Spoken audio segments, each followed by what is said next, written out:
Hi, I'm Jeff Ranke, Editorial Director of Manufacturing.net and Manufacturing Business Technology. Welcome to Security Breach. Now, like many of you, I recently dove into Verizon's 2024 Data Breach Investigations Report, and if you haven't looked at it, we'll put a link in this episode. But while there's a plethora of data housed in the report that could fuel conversations on a multitude of topics, I chose the following two pieces of information. First, there's Verizon's Ways In analysis. And it talked that while credential harvesting and phishing attacks still lead the way in terms of how people are getting into your networks, the use of exploitable vulnerabilities to access those networks tripled from last year and were primarily leveraged by ransomware and other extortion-related threat actors. The main entry point in all these situations was web applications. The second data set to get my attention was the continued growth of phishing attacks. In fact, the reported median time to click on a malicious link after an email is opened is 21 seconds, and then only another 28 seconds for the person caught in the phishing scheme to enter their data. Basically, a successful phishing attack can be executed in less than 60 seconds. These two items caught my eye because they seem like the low-hanging fruit when it comes to cybersecurity. Vulnerabilities and the related patches are constantly being published by suppliers and CISA, yet their use by the black hats continues to grow. The only reason is that we're not keeping up with the bad guys when it comes to filling these gaps in our defenses. Similarly, not falling for malicious emails is 101 level training and education, yet it continues to yield dividends for the bad guys. Granted, new tools like AI have enabled hackers to optimize these strategies, but at their basis, these are highly manageable risks. Here to discuss some of these exploits along with their corresponding mitigation strategies is Roland Cozzolino, CTO and CIO of InsightCyber, a global provider of asset visibility, risk management, and security services delivered by an AI-driven platform. Roland, thanks for joining us and welcome to Security Breach. So, hey, I'm going to throw you kind of a loaded question here to start things off. We know, especially on the OT side of things, the attack landscape is getting bigger and bigger pretty much by the minute as we connect more stuff. So there's lots of different variables here. And I'll kind of let you take this wherever you want to go. But what are some of the things you're seeing in terms of how this is affecting risk mitigation strategies, the way hackers are coming at the OT environment, or even some of this we've got just influx of tools that are also being used as well. What are some of the biggest changes or different things that you're seeing take place because of this? Even if you look backwards a little bit at like something that's really not that long ago, like you look at Colonial Pipeline, you start to get this sense that there is a massive impact that can happen across the OT environment, especially knowing how a simple manipulation within code running on a Raspberry Pi could potentially affect a robot that could swing its arm at 500 miles an hour and kill factory workers, let alone, take out an entire plant. So that's what starts to scare me. Yeah, or shut it down. I mean, we've seen an influx of those denial of service attacks as well. Yeah. Oh, without a doubt. And you're going to get a significant amount of those, I believe. Although I will say that DDoS attacks are generally easier to recognize, but what they do is they bring things to a crawl. Modbus manipulation scares the hell out of me because you can do it now. I can walk into a plant, hack into their whatever's running their stuff, send some Modbus commands, and lo and behold, you have no idea what I'm doing. No, we're seeing a lot of more of those. People use dwelling attacks or live off the land type of attacks where the hackers get in and they just kind of hang out for a while. Are you seeing that impacting different parts of the OT environment as well, or having a bigger effect maybe moving ahead? I believe that the OT environment is very, very is very, very vulnerable to attacks from, we'll call them hackers for lack of a better term, but for people who are looking to generate ransom and money and all that sorts of stuff. That, while that is very discomforting, it's not the one that scares me as much, only because they have one goal in mind, which is to make as much money as they can due to taking over your facility. The other ones are the ones that really scare me, which is literally taking out a nuclear plant and or a hydroelectric plant, whatever you want to call it. And those are intended to disrupt the industry in a massive way. Are you seeing those types of hackers, again, if we're trying to find this sort of coverall term, are they adjusting their ways of going about things, or are they still relying on some of the old school stuff? I believe that the general hackers looking for ransomware, trying to make money, are looking to buy new stuff, but they're still using relatively antiquated code that they buy in the dark market. But that's easy to discover. The other side is without me naming countries, because it would sound, I don't want to sound like I'm picking countries that exploit anything. But there are countries that are looking to disrupt you in a massive way. And those are the ones that concern me way more than ransomware attacks. And I know that that's what the Joint Cyber Task Defense Committee and the Joint Ransomware Task Committee and all these these guys are looking at that, and they're trying to diagnose what is going on in a reliable fashion such that they can prevent and or recognize when attacks are happening in real time. That makes me more comfortable. Yeah. As far as why these folks are more scary, I mean, there's 10 different reasons why, I guess. I'd be interested just because of your background and your insight. You've dealt with cyber warfare for a little bit now. What is the dynamic in terms of how they're constructed, how they operate, that maybe keeps you awake a little bit more at night thinking about those guys? So a significant number of them will launch attacks based off of relatively easily recognizable traits. It could be from spoofing MAC addresses to malformed Ethernet types, like all of this stuff. They try to utilize, and a lot of the ransomware does. Like that's literally its goal. Right? It wants to hit the mother home, and it's going to do it using any means possible. And that isn't necessarily the best approach, knowing that if you can recognize these faults in the system, it's easy. The other companies, I mean, if you look at something as old as Olympic Games, right? Which hopefully most of your audience knows, Olympic Games was, if you don't, Olympic Games was the US and Israel trying to combat Iran's creation of nuclear facility and centrifuges.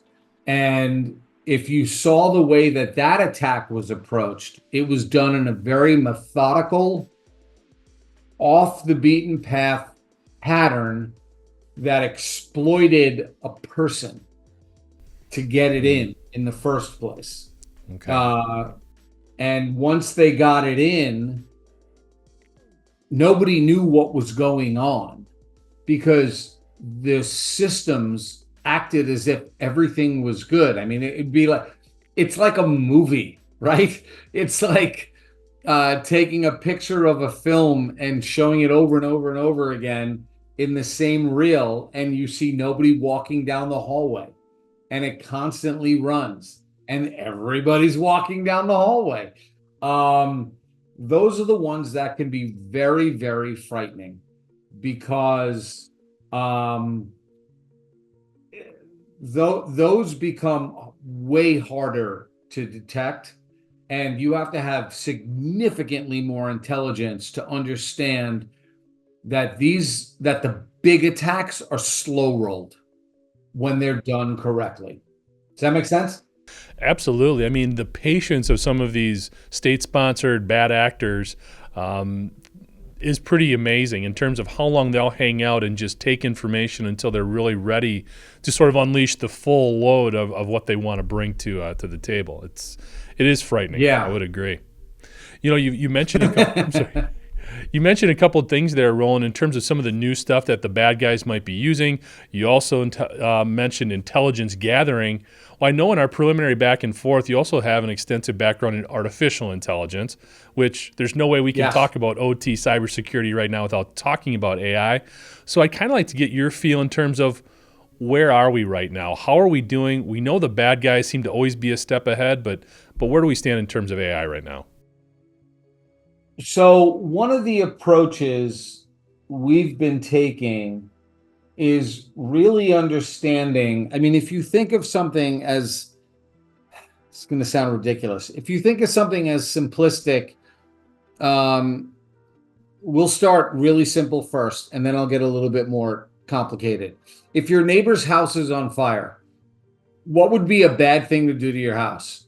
Probably don't pour gasoline on it, right? I mean, unless you really want that thing to burn down, you spray it with water, right?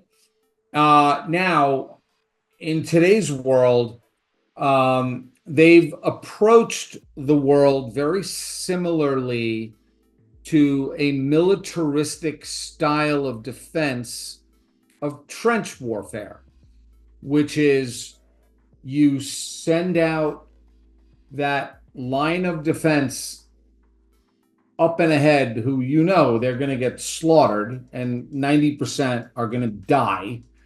And you hope that you can cause a retreat. And if you don't, at least they can have diminished a significant number.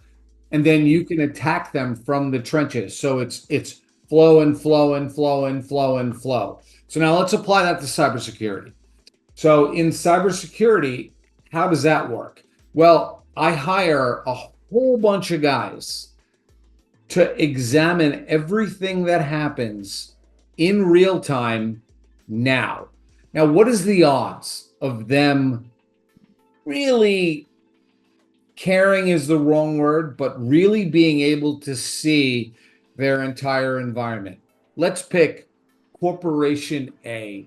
They've got 100 million assets running across the globe. Who's really watching 100 million assets? How do you understand that is even possible?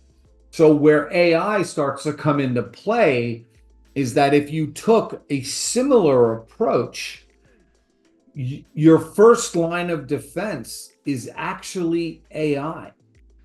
And AI can examine 100 million devices and say, those 7 look wrong.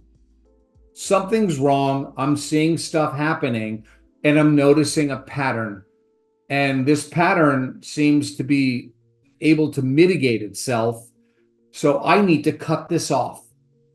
And this is where firewalls, I mean, as basic as a firewall, starts to come into play. Communication from the AI back through a firewall can say, dude, turn all these guys off. They can't talk to anybody in the community anymore. Same with, like I said before, you poured water on your house, right? To not have it burn down. The firewall can actually be utilized in a really effective way, which is start turning off communication, start preventing once I see things that appear very wrong and start sequestering them and handle it in a way that is much more closer to a disease driven environment. And that's where AI comes into play. Well, I think that's a great reminder, and it seems really basic, but every environment is unique. So if we're going to apply a tool like AI, it is much more customizable and turning to your environment and how it needs to be applied. I think that's where a lot of the eye rolling with AI comes in, because they look at these tools and they say, well, they're talking too much about AI because that doesn't really apply to me and this doesn't really work for me. Whereas we need to look at a less off the shelf, over the counter type of offering and more custom based. I think that may be one of the things that we're struggling with, especially in the OT environment right now. Yeah, and that's a great point you bring up. And well, I believed a lot of them have approached it erroneously.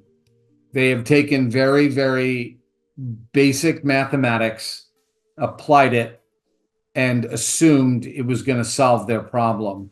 And the reality is, something as simple as knowing you're a male, 5'10", blonde hair, you have certain attributes about you.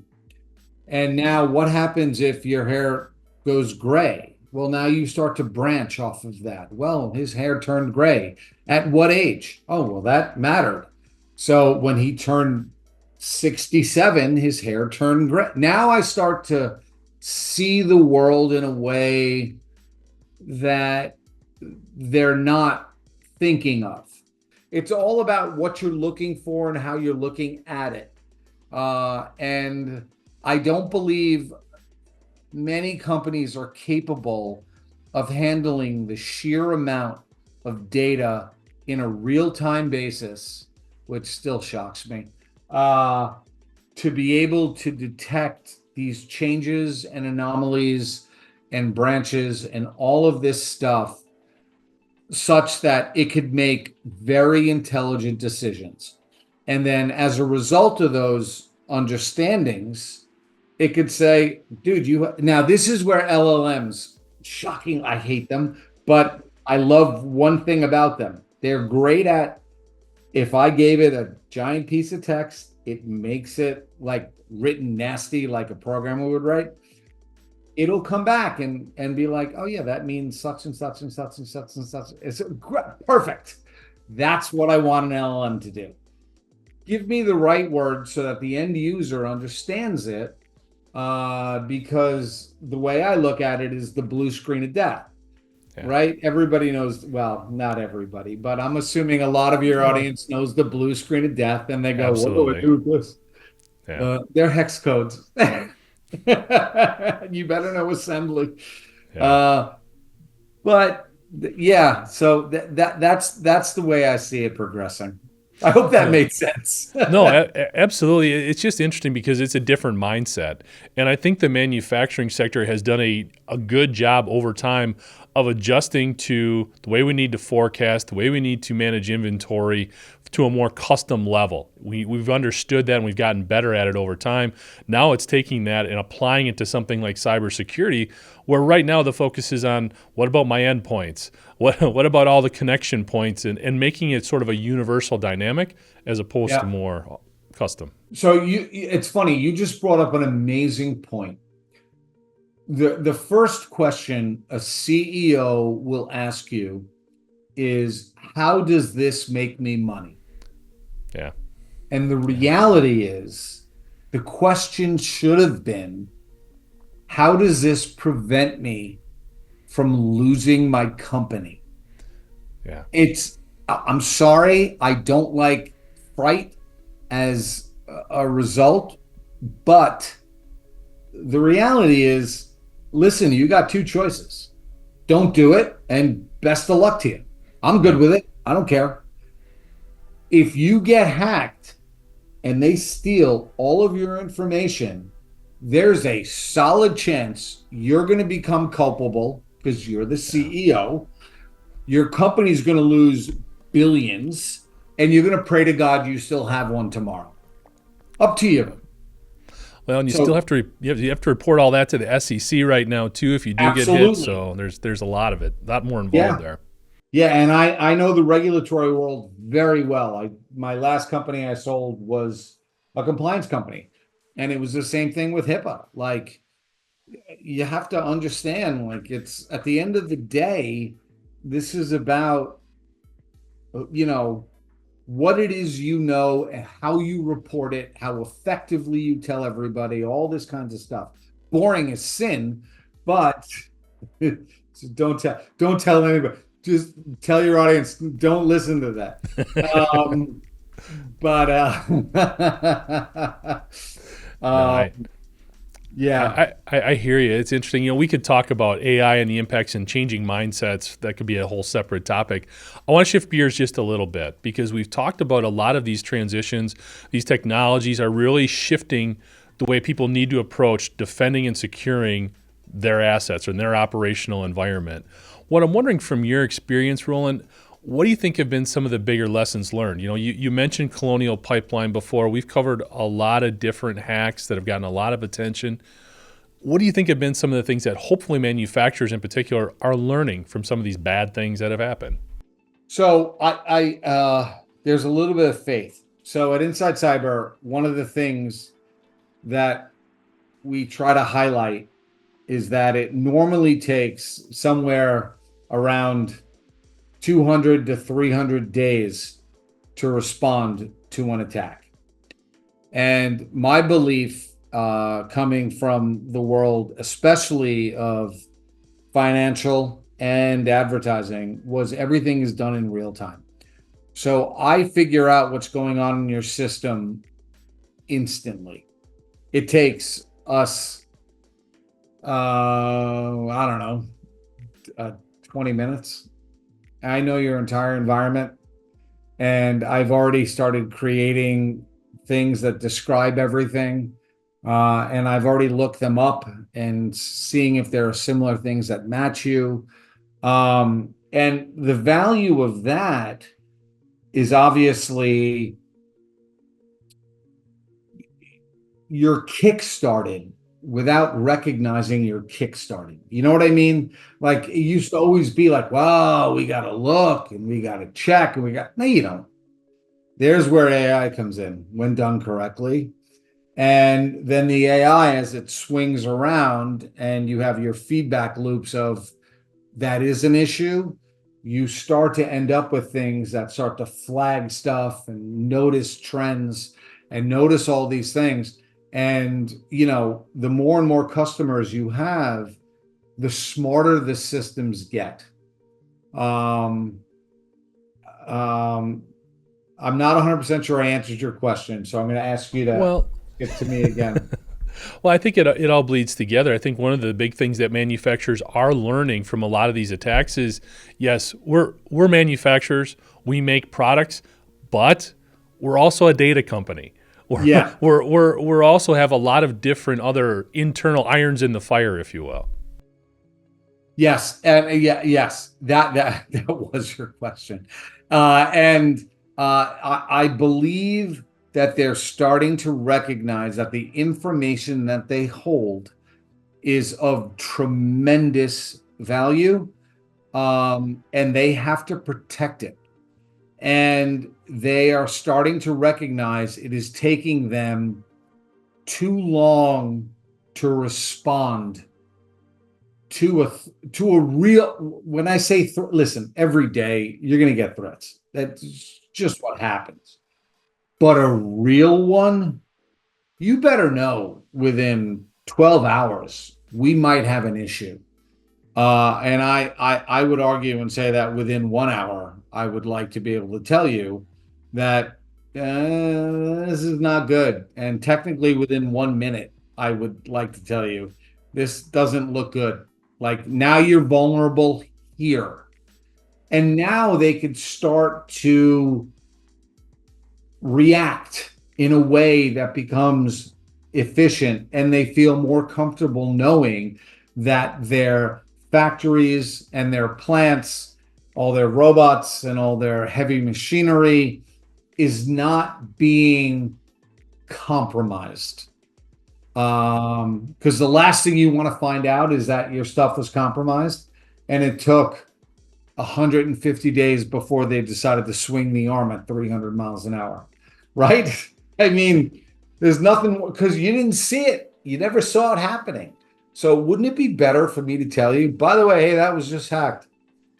So I'm hoping, I mean that genuinely. I'm hoping that guys in the industry, especially in the OT world, recognize how significant their factories are, their components are.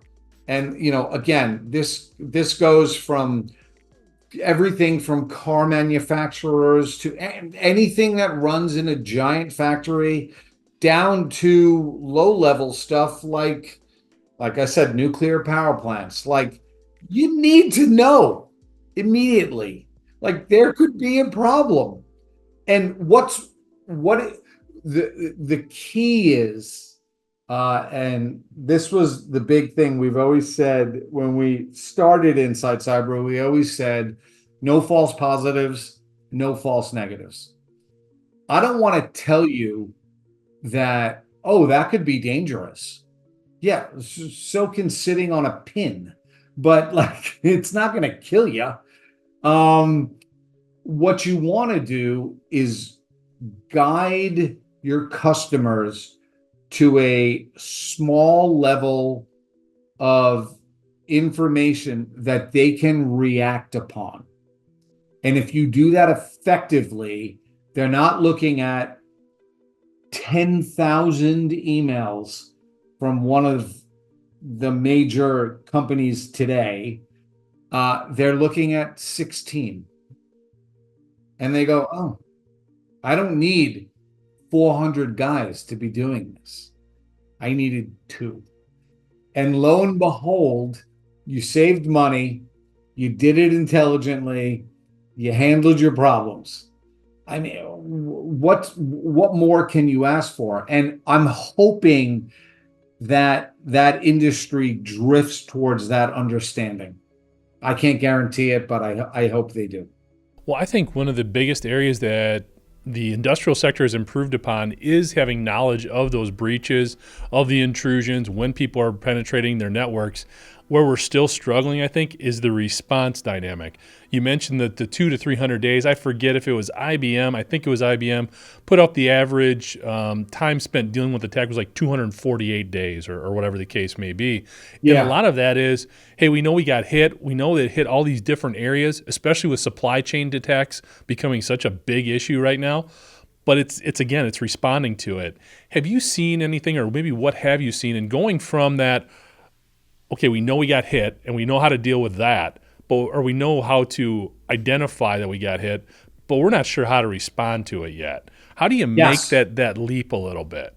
So that is where, like I was mentioning before, this is where the LLMs come into play really effectively.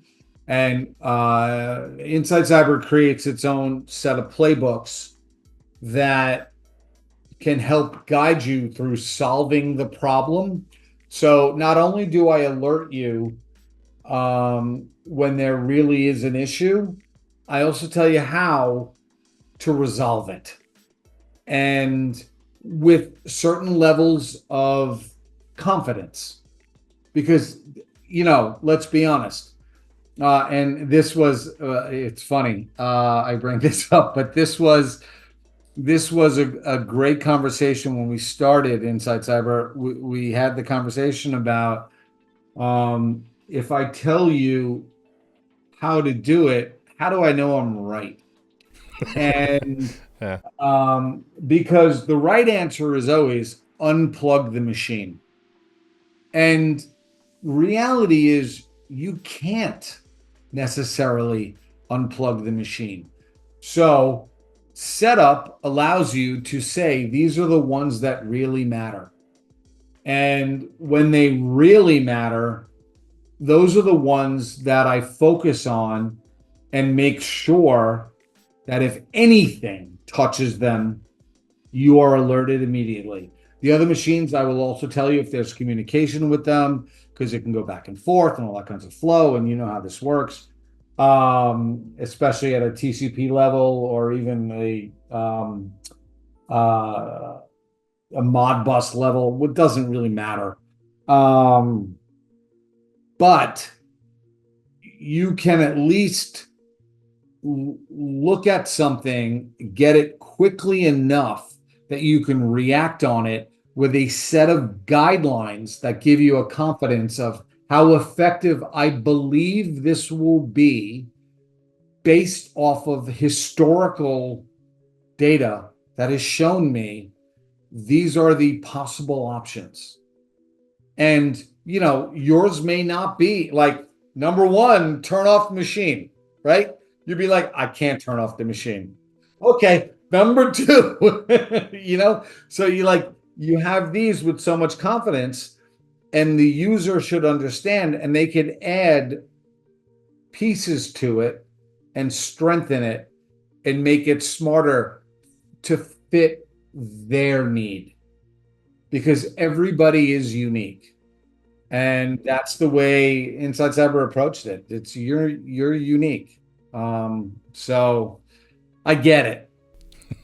Yeah. It's all good.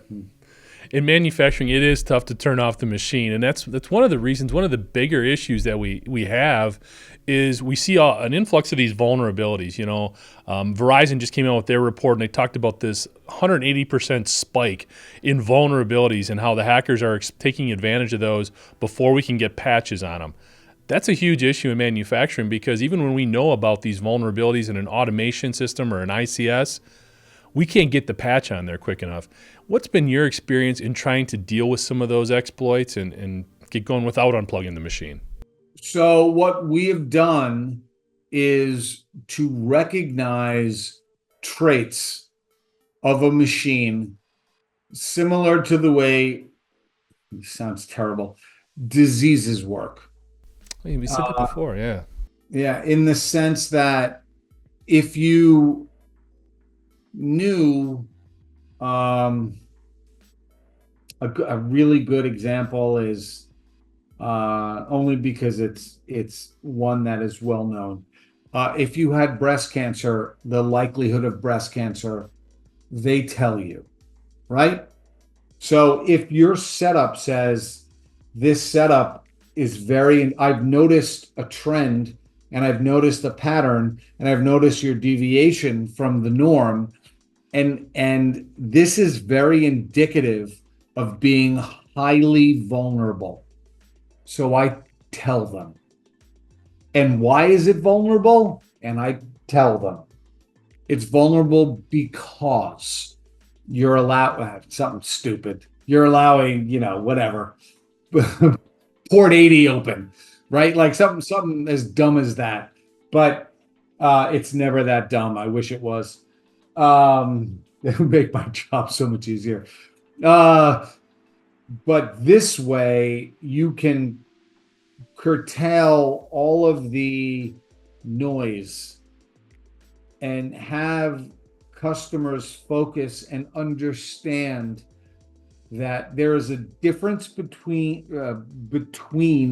risk and vulnerability. And risk is a score.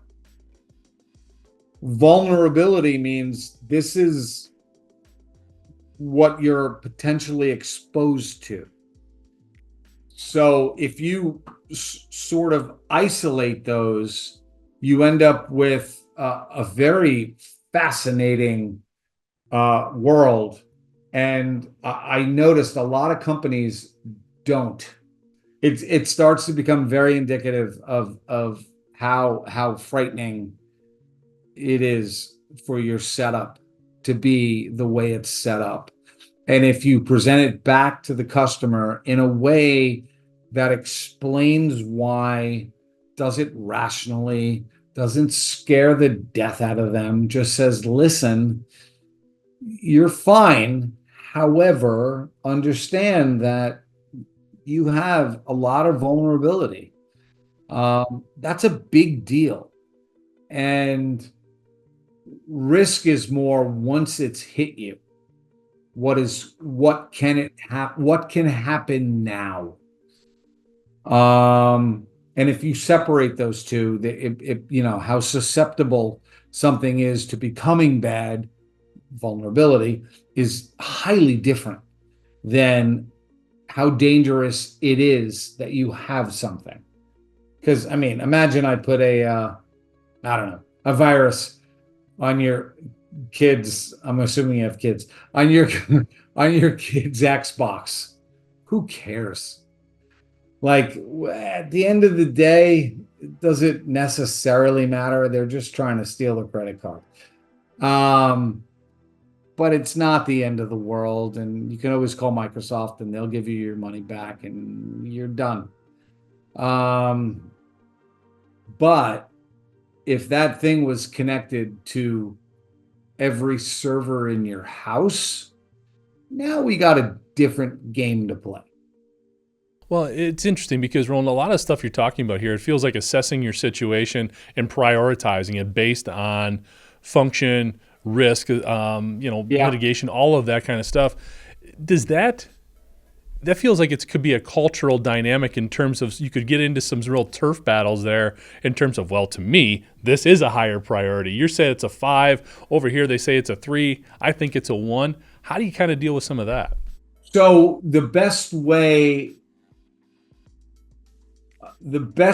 to handle that is, well, first of all, you give the user the opportunity to set at the admin level to say, when one of these comes in, this is the level I want it to start at. And if I go up, they know that it means something relevant. If they come back and they say, that was nothing, don't worry about that. Like a great example, which I've used a lot, is a port scan, right? Like a port scan, first of all, it is relatively innocuous, and it could have been performed by the company without a doubt. Like they're doing a port scan to make sure nothing's open. I'm going to tell them, hey, by the way, I just noticed an entire port scan of your entire system. And you're going to tell them, and they're going to say, don't worry about it.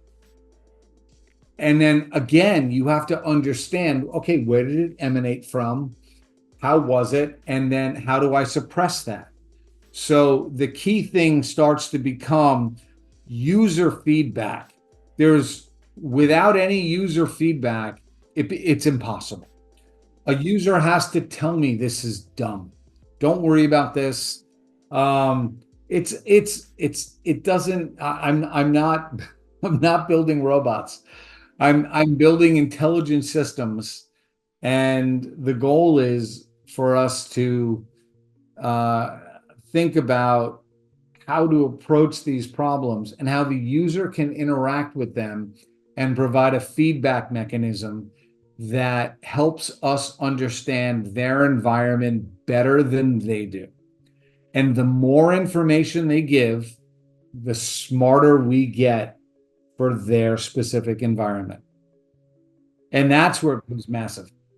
Well, that's where a more systemic and a different mindset approach, a systematic approach and a different mindset and going after it is going to be a big part for us going forward in the industrial sector. So, Roland, this has been great. I love the analogy to an infectious disease in terms of using that approach for cybersecurity. And we've talked a lot about changing the mindset and some other things that are exciting with AI. In closing up here, I've got kind of a loaded question for you, and I know this could go either way, but when you're looking at all of these different ways that the bad guys can get at us, especially in the OT environment, I'm just wondering, are we over-connected? Do we have too much stuff talking to each other? Is there too many connections to the internet, all that kind of stuff? Yes. All right. Were you expecting yes? I've seen it go both ways, because we want to embrace all this new technology that we have and all this automation. Does your refrigerator really need to talk to your TV? Let's be honest. Right. There's way too much communication going on. You do not know where the chips were manufactured. I've seen a Philips light bulb make a communication to China. Seriously? Wow. So, yes, stop it. Everybody thinks that this beauty of ease is all of these things talk to one another, and I touch my iPhone and I can turn my heat on and do this and do that. That is being sent somewhere. They run their, I don't even know what the hell they're called because I don't own any. Whatever, the Amazon little thing. Yeah. Like, why do you think it always knows what it is you're interested in? Has it ever occurred to any of you that, like, dude, how is it possible you went and shopped on Google and the first ad that came up was what you were talking about last night? That's creepy. And I am from the ad world and I know how to leverage that game like nobody's business. So don't do that. So that's why I say, yeah, they're all too, as they would say, they're all too chatty. They talk too much. Shut up once in a blue moon and just listen. And if somebody asks you a question and you know it's internal, you could respond. Don't talk outside. Don't communicate to tell my refrigerator repairman that you need to be fixed. Tell me. Like, it's not that complicated, but they have specifically set it up to be very chatty. Thanks, Roland. And for more information on InsightCyber, you can check them out at insightcyber.com. I'd like to thank you for joining us today, and to catch up on past episodes, you can go to manufacturing.net, IEN.com, or mbtmag.com. You can also check Security Breach out wherever you get your podcasts, including Apple, Amazon, and Overcast. And if you have a cybersecurity story or topic that you'd like to have us explore on Security Breach, you can reach me at jeff@ien.com. For Roland Cozzolino, I'm Jeff Ranke, and this is Security Breach.